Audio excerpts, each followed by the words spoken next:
धर्म प्रेमी बंधुओं, मेरे इस चैनल में आपका स्वागत है।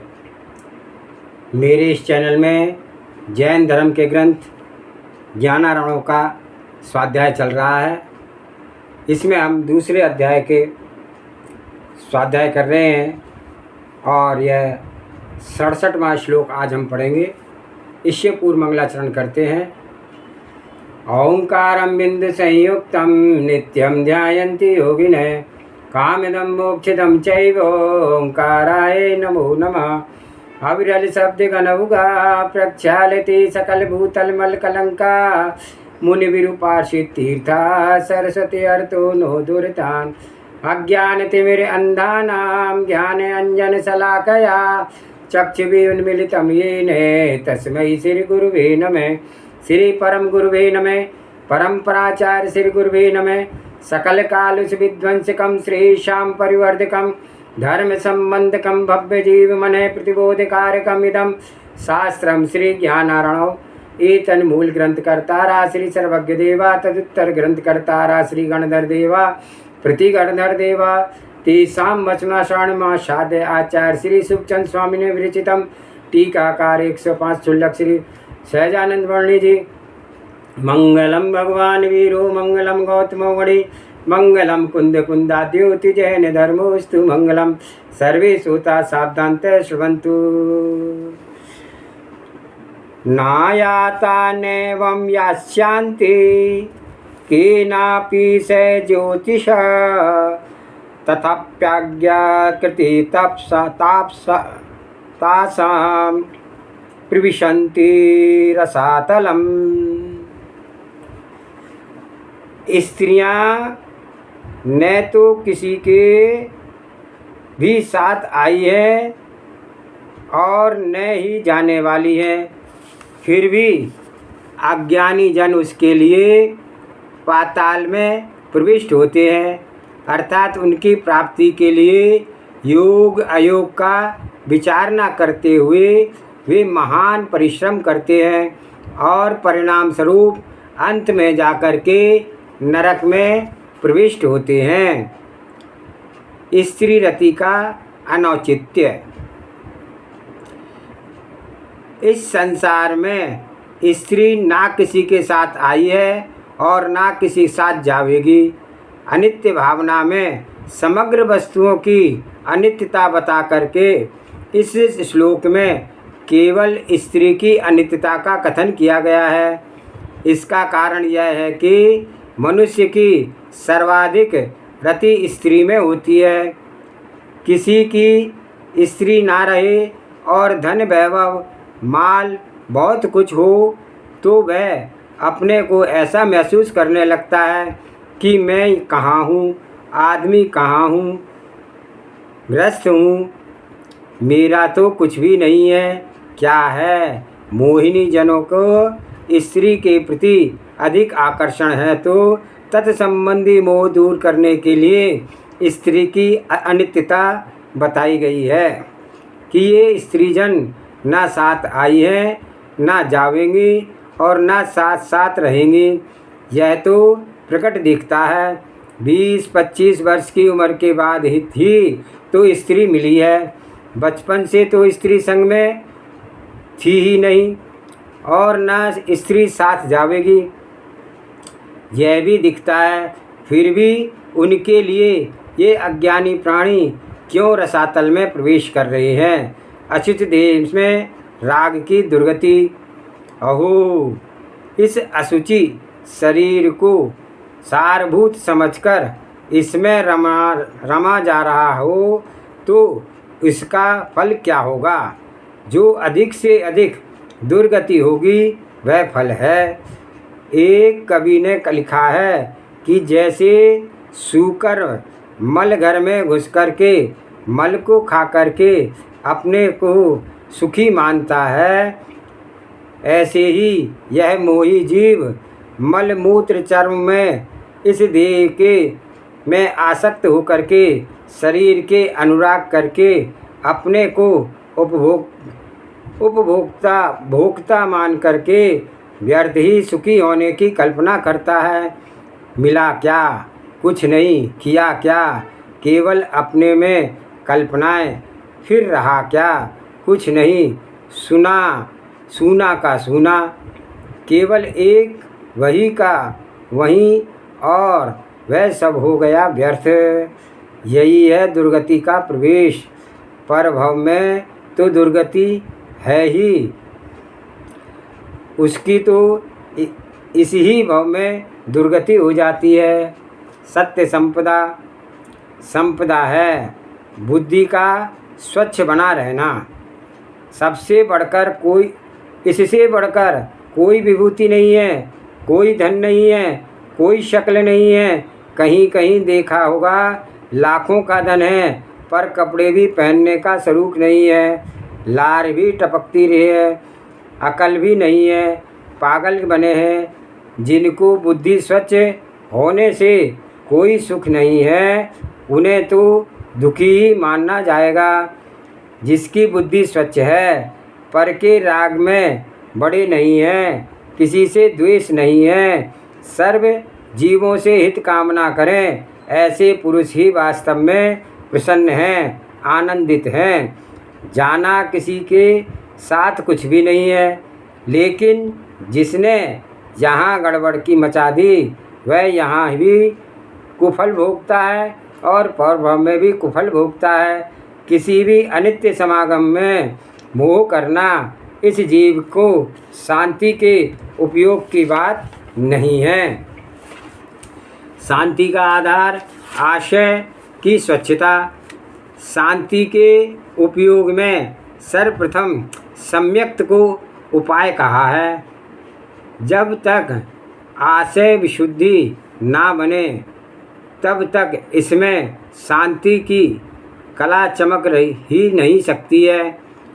कहा है, जैसे गंदगी और अटपटी फोक सी भीत पर चित्र की कला नहीं बनाई जाती सकती है, स्पष्ट पुट स्वच्छ भीत पर ही चित्रकला शोभा देगी। ऐसे ही गंदे मलिन विषय वासना से सेवित हृदय में शांति की कला कहाँ आवेगी।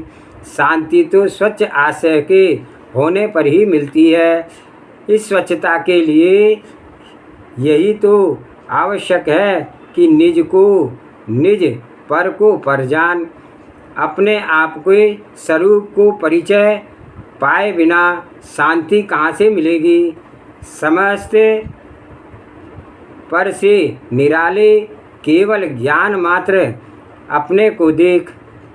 दिन रात भी संकट आता हो तो उसमें किसी भी क्षण सहज रूप का स्पर्श हो जाए तो भी यह कल्याण संसार में जीवित रहता है।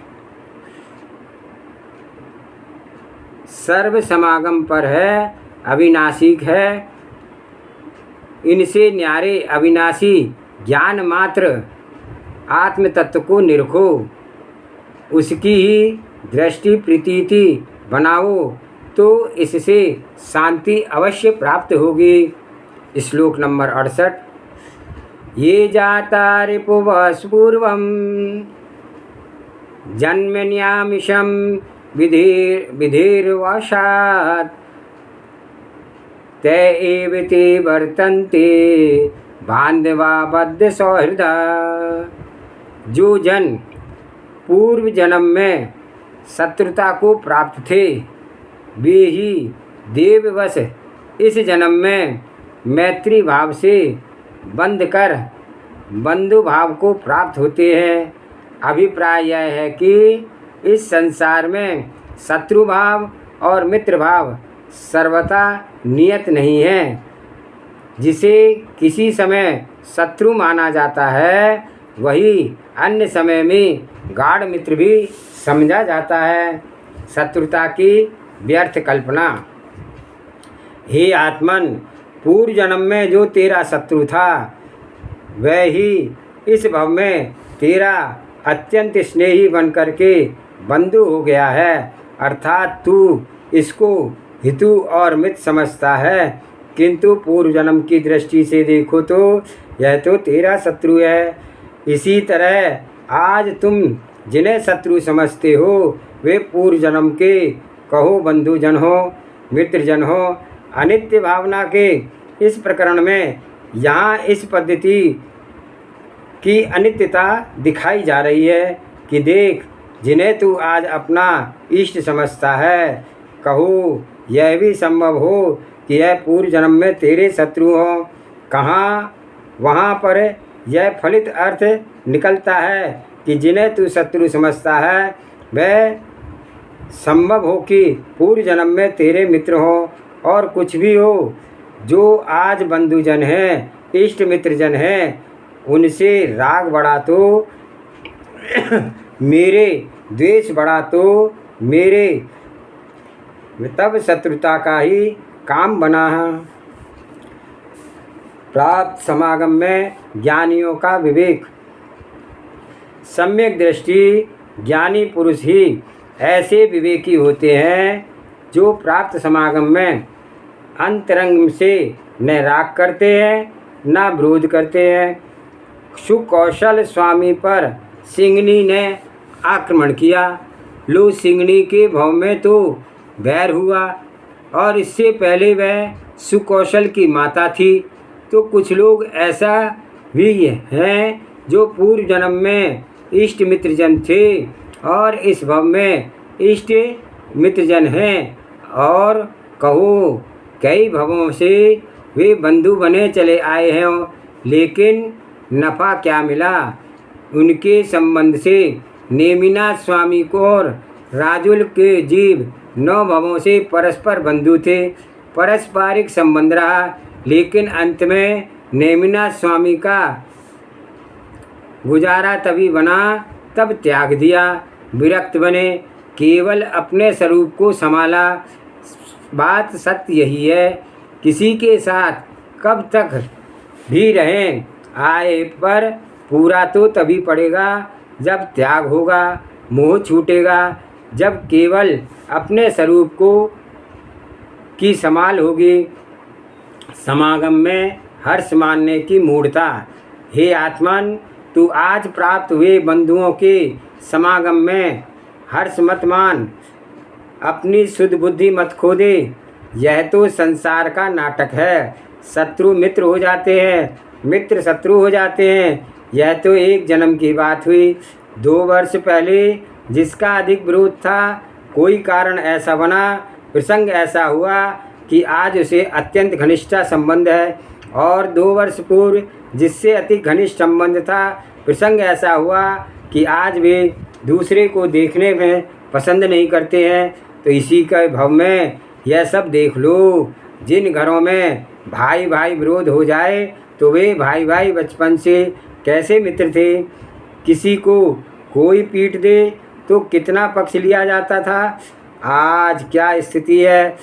जिस घर में पुरुष और स्त्री में अनबन रहती है, एक दूसरे को देखना भी नहीं चाहते हैं, एक दूसरे से बोलना भी नहीं चाहते हैं, अथवा जरा सी बात पर विवाद कलह हो जाती है, उस घर की पहली बात देखो। प्रथम मिलन हुआ था जब विवाद हुआ, 2 वर्ष अपनी घनिष्ठता रखी गई थी।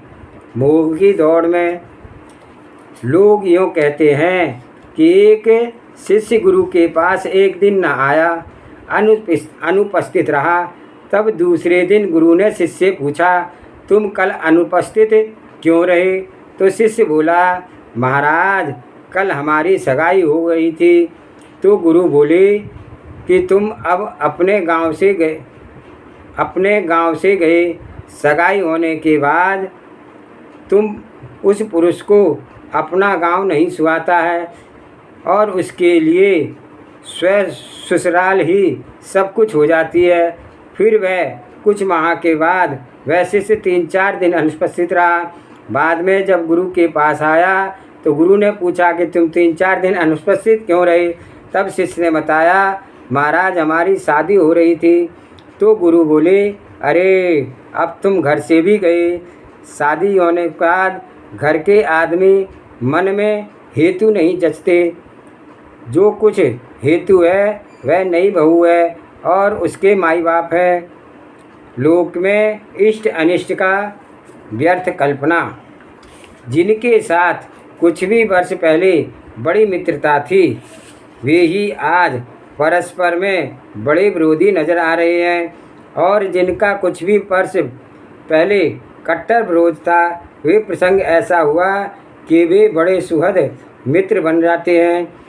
जब फिर किसे इष्ट माना और किसे अनिष्ट मानना, कुछ निर्णय तो बताओ। अंधाधुंध ही अज्ञान की प्रेरणा से जिस किसी को इष्ट मान लिया है, जिस किसी को अनिष्ट मान लिया है, इससे तो आत्मा का पूरा ना पड़ेगा। श्लोक नंबर 69। रूपित्वेन समापन्ना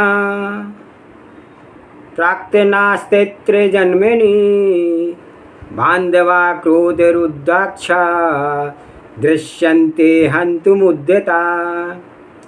पूर्व जन्म के बंधु इस जन्म में शत्रु भाव को प्राप्त होकर के क्रोध से नेत्रों को वेष्टित करते हुए मारने को उद्यत देखे जाते हैं। बंधुता की व्यर्थ कल्पना। पूर्व श्लोक में जो बात कही गई है उसी से प्रतिक्षण कुछ बात इसमें कह रहे हैं कि हे आत्मन, आज जो तेरे पूर्व जन्म में बड़े बांधव थे, वे ही इस जन्म में शत्रुता को प्राप्त हो गए हैं।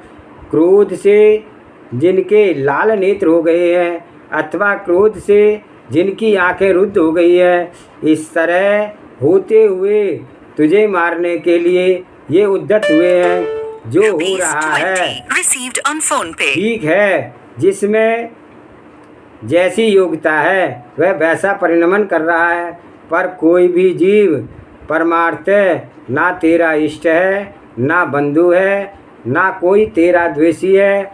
सब जीव अपनी अपनी योग्यता के अनुसार, वासना के अनुसार परिणमन किया करते हैं। मुझे किसी विषय में राग है और उस विषय की पूर्ति ना हो सके, जिस किसी पुरुष के कर्तव्य से तो मुझे अपने विषयों में बाधा जचे, तो उसे तू विरोधी मान लेता है।